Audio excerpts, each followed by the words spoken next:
अभी आप लोग जो J26 की प्रिपरेशन कर रहे हो, आप लोगों ने टेस्ट देना तो डेफिनेटली शुरू कर दिया होगा। आपके कुछ टेस्ट हो चुके होंगे और अब आप उनको सीरियसली भी ले रहे होंगे, राइट? और आपके टेस्ट में शायद नंबर कम आ रहे होंगे। तो उन नंबरों को कैसे इंस्टेंटली बूस्ट करना है, ये हम डिस्कस करेंगे। देखो, सबसे फुल प्रूफ तरीका क्या होता है कि पढ़ाई अच्छे से कर लो। तो यार वो तो अब कैच ऑल सॉल्यूशन हो गया, वो तो सब कर ही सकते हैं। पढ़ाई अच्छे से कर लो, नंबर आ जाएंगे। That is not a solution, क्योंकि अब टाइम नहीं है। इंस्टेंट हैक्स की बात करते हैं, ठीक है? तो the number one thing that you can do to get more marks is to increase your speed and your accuracy, ठीक है? दोनों इंक्रीज अगर हो गई तो आपका 10 से 20% स्कोर डेफिनेटली इंक्रीज हो जाएगा। जैसे मेरे जो कोचिंग के टेस्ट होते थे ना अर्ली, उसके अंदर मैं हमारे टाइम 360 का पेपर होता था, सिंगल पेपर होता था 1 अप्रैल में, ठीक है? तो उसमें ना मैं स्कोर करता था 300 प्लस, 305 310 लाता था मैं। 360 कभी नहीं रहा जो मेरे फाइनल एग्जाम में आए। क्यों? क्योंकि मैंने अपनी एक्यूरेसी पर वर्क किया और स्पीड पर वर्क किया। तो अब यहाँ पे जो मेरा एक अनपॉपुलर ओपिनियन है कि आप ना एक्यूरेसी पर वर्क ज्यादा करो, ठीक है? स्पीड अपने आप बनेगी, एक्यूरेसी पर वर्क करो कि छोटी मोटी मिस्टेक नहीं हो रही। क्योंकि देखो, आप में से ज्यादातर बच्चे वैसे भी 40 50 60 पेपर ही क्वेश्चन ही अटेम्प्ट करके आओगे, राइट? या 70 क्वेश्चन अटेम्प्ट करके आओगे, जितने भी है, ठीक है? I don't know. तो मतलब सारे के सारे तो यहाँ पे बैठ के 300 में से 300 तो शायद कुछ बच्चे ही ला रहे होंगे, राइट? ज्यादातर बच्चे 150 200 100 मार्क्स या 50 मार्क्स पर स्ट्रगल कर रहे हैं। तो आप कौन सा पूरा पेपर कर रहे हो? आप कितना पेपर कर रहे हो? 50% 60%। तो उसमें टाइम का इशू तो बॉस नहीं है। इशू क्या है कि तुम्हें आता नहीं है, ठीक है? विच इज फाइन, उस पर हम वर्क नहीं कर सकते, वो गई कहानी, राइट? हम जिस पे वर्क कर सकते हैं उसकी बात कर रहे हैं। तो आपने क्वेश्चन ही 50 अटेम्प्ट किए हैं, जिनमें से 10 में आप फिल्म मिस्टेक करके आ गए। तो that is the equivalent of 40 ही करके आए, नेगेटिव मिला के 35 करके आए, right? That's not good. So work on your accuracy more than your speed. Speed is not an issue unless you are scoring. तुम मतलब 300 में से 300 लाना चाह रहे हो, वैसे एक दो बच्चे होंगे, ठीक है, उनके लिए मैंने वीडियोस बना रखी, लेकिन ज्यादातर बच्चे वो नहीं कर रहे हैं। तो आपके लिए speed is not that big of a factor. Paper नहीं छूट रहा है आपका। आपका क्या हो रहा है? आपको पेपर हो ही नहीं रहा है, और जो हो रहा है उसमें गलतियां करके आ रहे हो। तो सिली मिस्टेक्स को फिक्स करना है। कैसे मिस्टेक्स को फिक्स करना है वो मैंने बता रखा है कि एक मिस्टेक डायरी अपनी बना के रखो, जिसके अंदर ना आप बेसिकली लिख के रखो कि भाई मैं ना ये गलतियां मैंने की, और ये पर्टिकुलर जो मिस्टेक्स हैं ये मैं रेगुलर बेसिस पे कर रहा हूँ। मेरे टेस्ट में, जैसे आपने टेस्ट दे के आए, घर पे आके लिखो एक डायरी में कि भाई यार मैंने ये मिस्टेक कर दी अपनी प्रिपरेशन में, या अपने इस टेस्ट में मैंने ये फालतू का एक एरर करके आ गया। और फिर आपको याद रहेगा कि यार मैंने ये मिस्टेक की थी, इसको ध्यान में रखना, फिर आगे आप नहीं करोगे। तो ऐसे धीरे धीरे केयरफुल चलते चलते पेपर करना है। This helps a lot. Okay, speed कैसे बढ़ेगी? स्पीड यार again I said it's not an issue. And अब जैसे जैसे ज्यादा टेस्ट होगे तो स्पीड अपने आप आपकी बनती जाएगी। थोड़ी कैलकुलेशन फास्ट करने के तरीके ढूंढो, कोई कुछ चीजें रटने की कोशिश करो कि भाई कोई फॉर्मूला है वो अगर आपने रट लिया तो कई बार क्वेश्चन जल्दी हो जाते हैं। तो ये चीजें प्रैक्टिस से आती हैं। तो स्पीड पे you can not work that much, but जो प्रैक्टिस है उस पर ध्यान दो, इट हेल्प्स।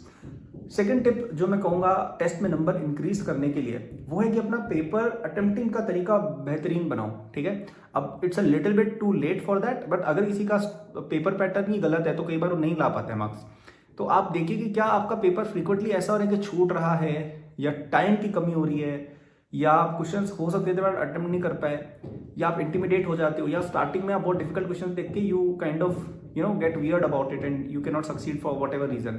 मतलब आप जैसे डिफिकल्ट क्वेश्चन को एकदम से देख लेते हो, या आप डिफिकल्ट सेक्शन से शुरू कर लेते हो, तो क्या होता है? आपका ब्रेन फ्रीज हो जाता है and you can not proceed, right? तो क्या ऐसा कोई प्रॉब्लम है? ऐसा प्रॉब्लम है, that means you need to work on your paper attempting sequence also. So ये तो बहुत ही ईजी चीज है। Try to start with chemistry, then with physics, then with maths. This suited me. अब कोई कोई यहाँ पे हो सकता है जो मैथ्स में बहुत अलग ही जीनियस हो, वो ठीक है, मैथ्स से शुरू कर सकता है, but start with the easy subjects जिनमें इजीली क्वेश्चन बनते हैं। क्वेश्चन बनते हैं तो कॉन्फिडेंस आता है, कॉन्फिडेंस आता है तो और क्वेश्चन बनते हैं। कोई हार्ड क्वेश्चन हो स्किप करने के लिए आतुर रहो। ऐसा मत सोचो कि यार अरे हाँ सब कुछ अभी के अभी करना है। कई बार क्या है, जब हम पेपर स्टार्ट करते हैं हमारा दिमाग एक फ्रोजन स्टेट में होता है, वो ऐसे फ्लो में नहीं आया होता। जैसे कितना भी बड़ा बल्लेबाज हो, उसको एक बार सेट होना होता है, राइट, फील्ड पे। तो वैसे आप फील्ड पे सेट पहले तो हो, उसके बाद आप बड़े बड़े शॉट लगाओगे, right? So paper attempting sequence अपनी बेटर करना मैटर्स अ लॉट। और जो लास्ट और सबसे इंपॉर्टेंट एडवाइस मैं दूंगा वो है कि इस पेपर को अपनी लाइफ की तरह देखना बंद कर दो।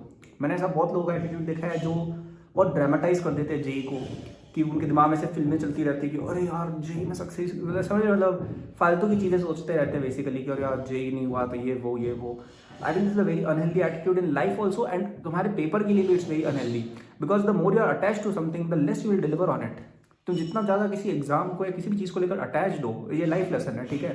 कि तुम किसी के लिए या किसी चीज़ के लिए, कोई भी चीज़ के लिए, इट कुड बी एनीथिंग, कि तुम्हें कुछ गोल है उसकी तरफ तुम बहुत अटैच्ड हो, then you probably won't get it, because तुम्हारा ब्रेन नर्वस हो जाएगा वहाँ पे। तुम तुम उल्टा सोचने लग जाओगे, तुम नर्वस होगे, तुम ओवर थिंक करोगे, because you are so attach to that damn thing. So don't be attach to anything in life. और ये आगे भी ध्यान रखना, ठीक है. Be it money, be it anything, don't be attach to anything. Be attach to yourself कि भाई मैं अपना खुद का इंसान हूँ. माई रैंक और whatever that I do it doesn't define me. I am my own man. I don't care what my rank is or what my, this is, that is, doesn't matter. As long as you're standing, you can still do things. And doesn't matter J fail or pass out, doesn't matter. You can do whatever whenever you want. Okay. So with this attitude, आपका J भी अच्छा जाएगा. That's the funny thing, right? So don't be attached to that exam. That frees up a lot of mental load for your preparation also and during the exam also.